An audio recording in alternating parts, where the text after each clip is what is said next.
адам постоянно энергиясы күшті болғанын қаласа, адам үнемі жас көрінгісі келсе, адам иммунитеті мықты болып тұрғанын қаласа, 5 өнімді үзбей ішу керек деп бастайды.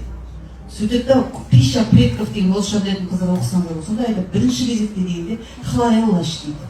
Екінші кезекте дейді, тірмейін іш дейді. Үшінші дейді, спирулин, төртінші бірдеңе кете береді, соңғы екеуін ұмытып қалдым, интернетте бар. Сөйтіп жүрген кезде бір 62 жастағы бір әйел айтады, менде клиниксе хлорелла 5 күн ішті, менің бүкіл маттың жұмыс жасап мынау не сұмдық болып кетті, түсінбей қалды. Сосын осы бір Жаңаөзен дегенді естеріңізде болса, Жаңаөзеннің қыздары білетін шығар. Келеміз, ана бір апай айтады, қызым дейді 98 килограмм семіз болған, және беті ірің басып кеткен. Қайда апармадым, беті кетіп қалған қыз бала. Хлореллаға отырғыздым, бұрында 3,5 айда дейді, салмағы 68-ге түскен, беті тап-таза болып тазарып кеткен. Тек қана хлорелланы ұсынуға бере бердім қызыма дейді. Ана результат естіп айтам, ардақ айтам, көрдің ғой, ертең бүкіл қазақтан келеді бұл нәтиже. Қорықпа, қорықпа. Сөйтіп жүрген кезде Алматы қаласында әлем құс дейтін құс шығаратын фабрика бар ғой, құстың. Сол құс шығаратын фабрика мен ініме звондайды, біз сіздерден хлорелла алайын деп. Дархан қуанып кетеді ғой, ойбай, бәрін берейік. Қанша аласыз? Олай айтты, мен кішкене алып қойып, құстарыңызға берейік, жақсы болса енді аламыз ғой. Дархан, уф деді, әлем құс алатын болды, хлорелладан құтылатын болды, ол құтыла алмайды.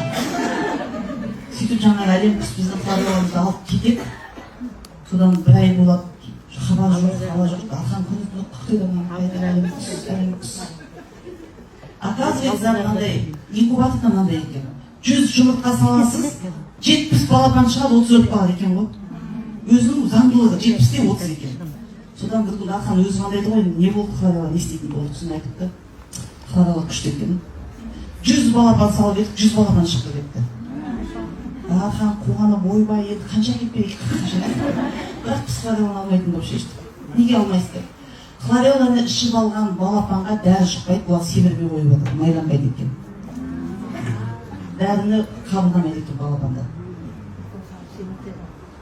Оказывается, біздің ағзамыздағы кока-коланың зияндылығы, майонездің зияндылығы, дәрінің зияндылығы деген нәрсенің бәрін хлорелла ішеді деп ұқсайды екен.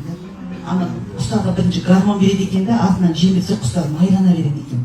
Хлорелланы ішіп алып, ешқай семірмейді дейді, ол 100 балапан тірі қала алмайды, сата алмай отырып заппарынан бәрі. Сол кезде мен хлорелладан артайтын сол кезде сен түсіндім. Опа! Гормональный семіретінде хлорелланы значит артайды екен ғой деген.